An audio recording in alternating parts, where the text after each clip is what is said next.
a very interesting topic here that is about acquiring resources. So as a recap, we are in execution phase of the project, and we already completed direct and managed project work, managed project knowledge, and managing quality. Now we are into acquiring resources, and here when we say acquiring resources, it is all about obtaining the team members, that is human resources for the project, and the resources include facilities, equipment, materials, supplies, and all other resources required for the successful execution of the project. Acquiring resources, the tools and techniques. The first one is the multi-criteria decision analysis. The criteria could be availability, cost, ability, experience, knowledge, skills, attitude, and international factors like time zone, culture, etc. This multi-criteria decision, so before procuring anything, it can be done more professionally by by performing a multi-criteria decision analysis where each and every candidate or the decision is evaluated against a set of criteria. Now let us say we are recruiting people for a specific post, then we may have criteria defined as qualification, experience, date of joining, salary demanded, whether accommodation is required or not. These kind of stuff will get in.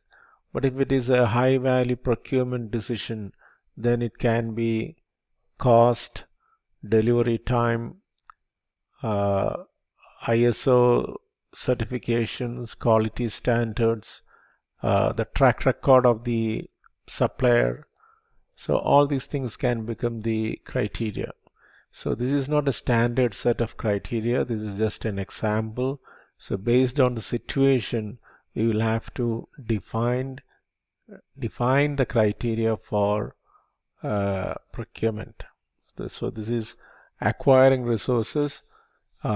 Generally, okay, these are the criteria. It can be availability, cost, ability to perform, experience, knowledge, skills, attitude, and international factors.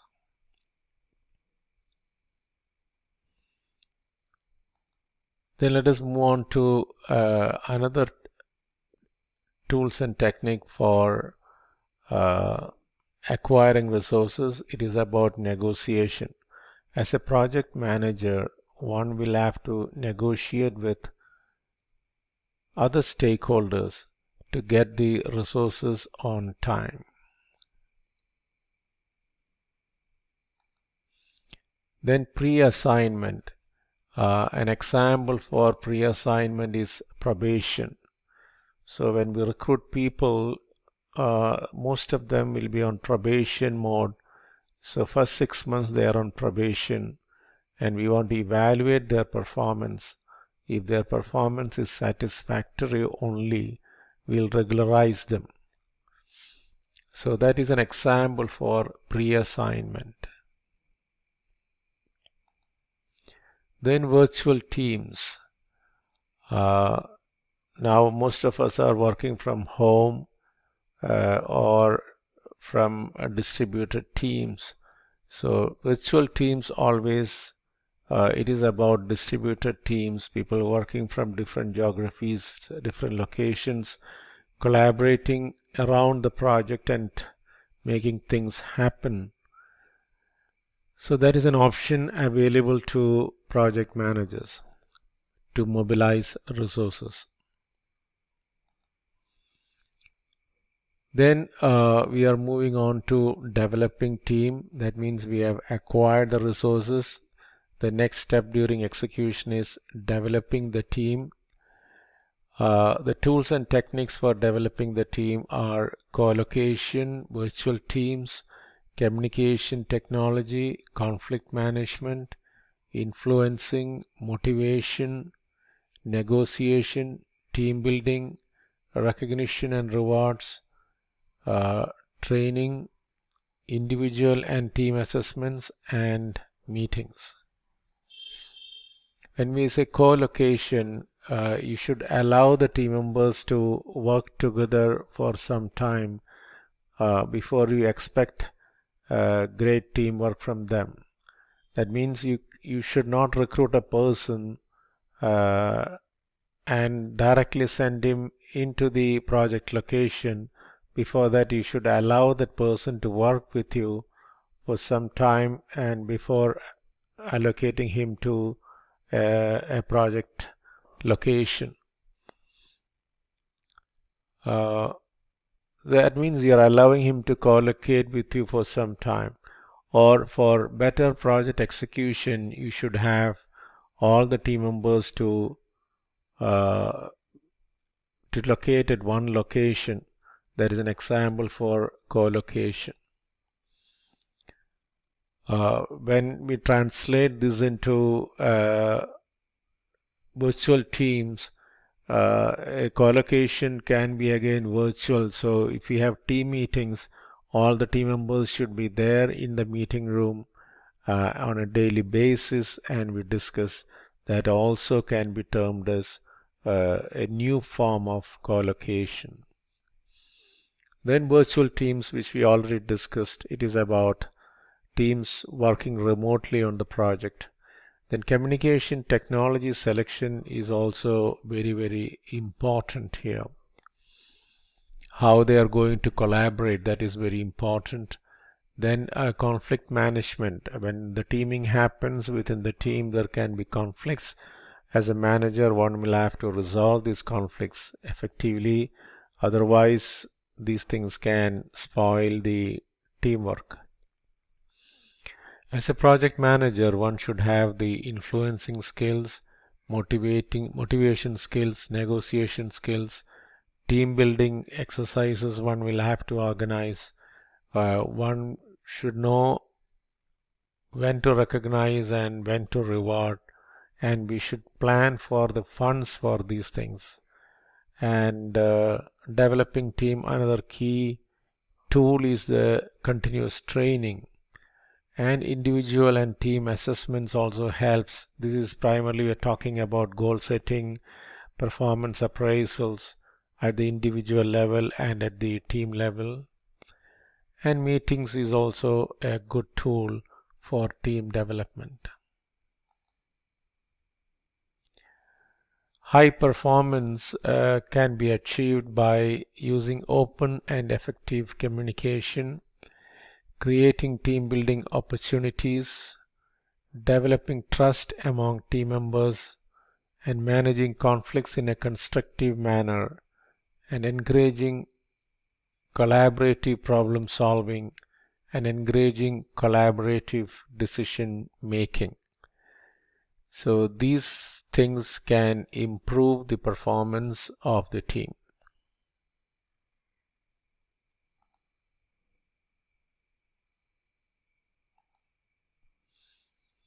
Develop team.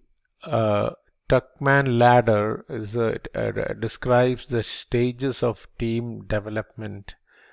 Every team undergoes these stages of development like forming, storming, norming, performing, and adjourning.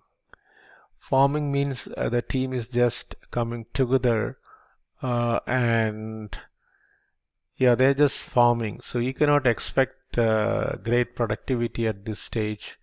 And once the team is formed, they get into the storming state. That means people are coming from different professional backgrounds and experiences. There can be differences of opinion. That is the storming state. Like people saying, in my previous organization, we used to do like this. So the old timers in the current organization say, this is how we do things. So there can be a conflict of ideas. So that is the storming state.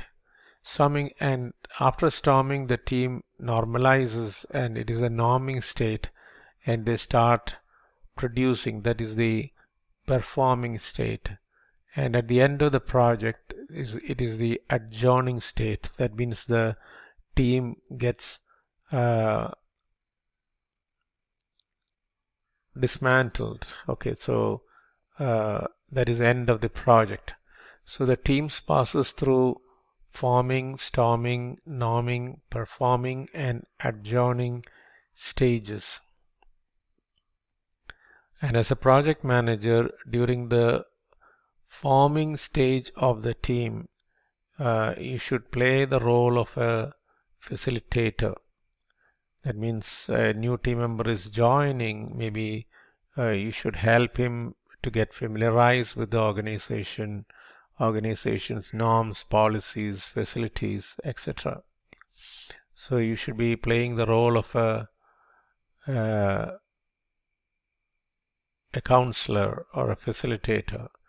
Then the team is in the storming state, differences of opinions and ideas and clashes happens.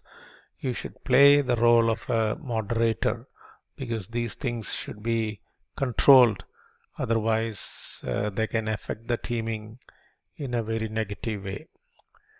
And when the team is norming, you should play the role of a facilitator, and when the team is really performing, you should not disturb them. You should allow them to perform, and then the team adjourns at the end of the project.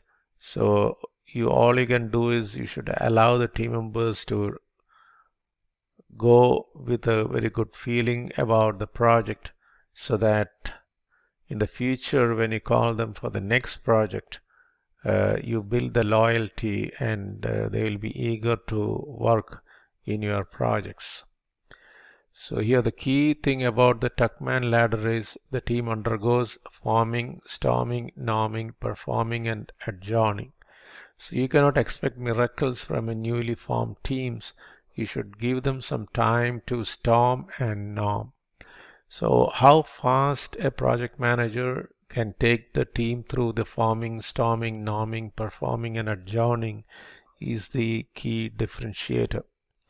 Maybe this is where the project charter comes into play, where you should communicate very clearly the vision of the project to the team, and the impact of the project on the society at large. So that itself can be a motivator, and that will drive the team through forming, storming, norming, performing and adjourning stages pretty quickly.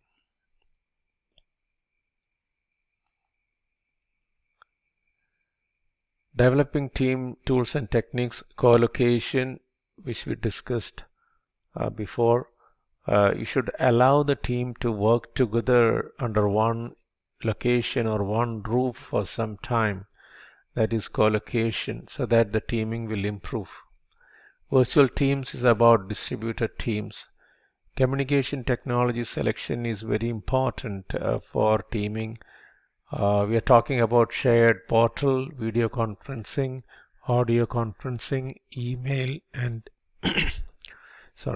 chat. Then interpersonal and team skills is about conflict management, influencing, motivation, negotiation and team building activities.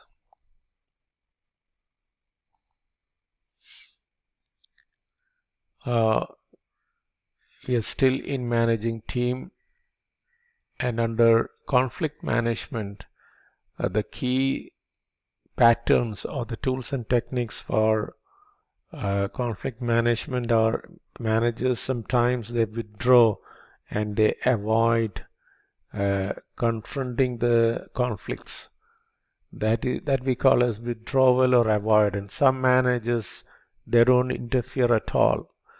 They will allow the conflicts to subside by themselves. That is a withdrawal or avoidance strategy. Then smooth or accommodate. So as a manager, you can highlight the common areas. You say we have 10 points of conflict. Out of that, point 1 we are agreeing, 2 we are agreeing, 3 we are agreeing, 4 we are agreeing, 5, 6, 7 also we are agreeing, and we have a difference of opinion only on 8, 9 and 10. And now let us discuss. So that is, we are highlighting the agreements before getting into the disagreements. That is a way of smoothing. Then compromise. You may be willing to withdraw your ideas and then listen to others' ideas for better teaming. There is an example for compromise or reconcile. Sometimes you force or direct. That in a crisis situation, sometimes you can say, I'm not looking for consensus, just listen to me. So that is a form of forcing or directing.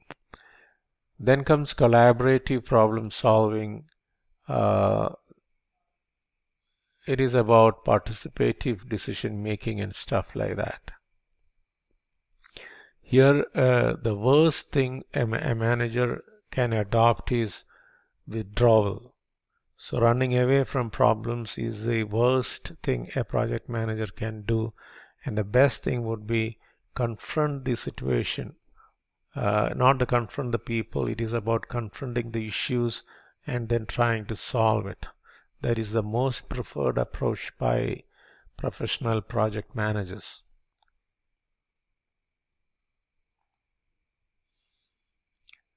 Then decision making during execution. The focus must be on the goals to be achieved, and you must follow a model. It could be any model. So you should exactly know how you are going to arrive at the decision. What are the steps involved? It cannot be an haphazard way of making decisions. Study the environmental factors, analyze available information, stimulate team creativity, and be accountable for the risks involved. So you may have to work out some contingencies. You make a decision, there can be risks associated with it. So you'll have to plan for the risk response and the contingencies for that decision. Then manage team. Another tool or technique could be emotional intelligence. This is about identifying the emotions of self and others, assess the emotions of self and others, and then managing the emotions of self and others. And there are two types of emotions: personal emotions of self and others, and collective emotions of groups of people. So while making decisions, one should be aware of the personal emotions and the collective emotions around it, then assess the impact and manage them. That is about application of emotional intelligence while managing teams. Then influencing. As a manager, influencing is of great importance, especially when you deal with a lot of stakeholders who are not directly reporting to you.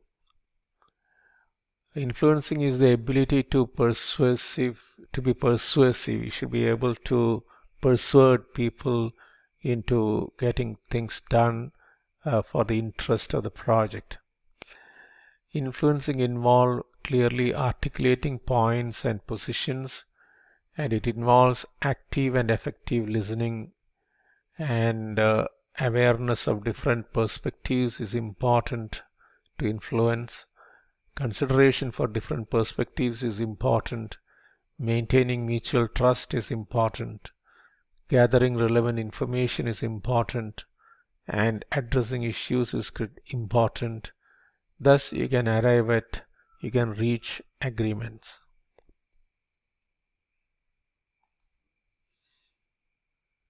Then leadership is another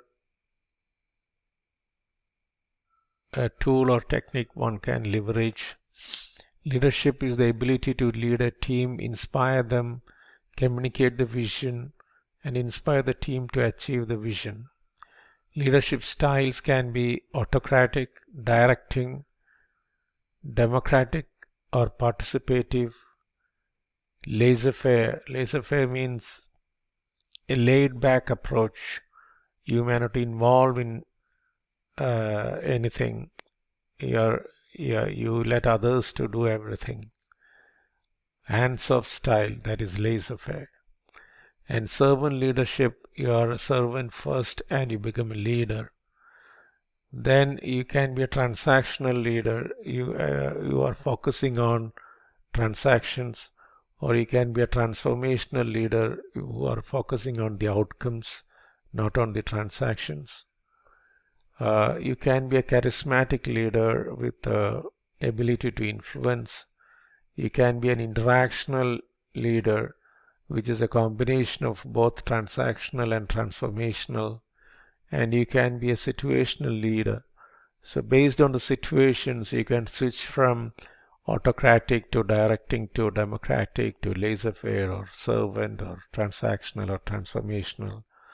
So you become, depending on the situation and depending on the maturity of the teams, you can adopt a situational leadership styles.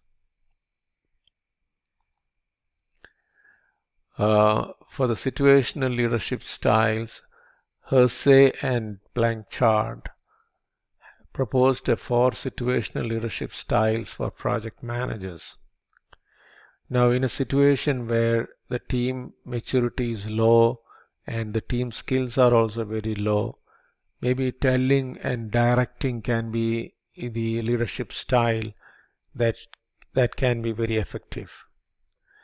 Whereas in a team where the maturity level is medium and limited skills, maybe selling the idea and the concepts and coaching the team can be the right approach. Whereas in a team where the maturity level is medium and very high skills, participating and supporting can be the right approach. And in a high maturity team with very high skills, delegating / observing, how they are performing or how they are approaching the situation, that style will work.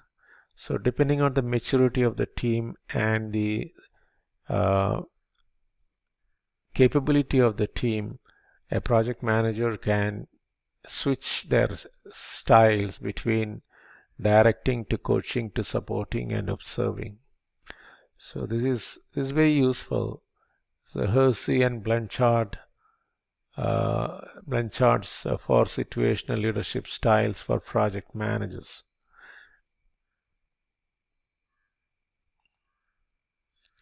Then a project management information system is also important. So primarily we are talking about dashboards which reports the status with respect to progress, cost, scope, risk, procurement, quality, health and safety. So maybe for all the knowledge areas of project management, a good dashboard should be able to provide information. And establishing one is important for effective teaming and project management.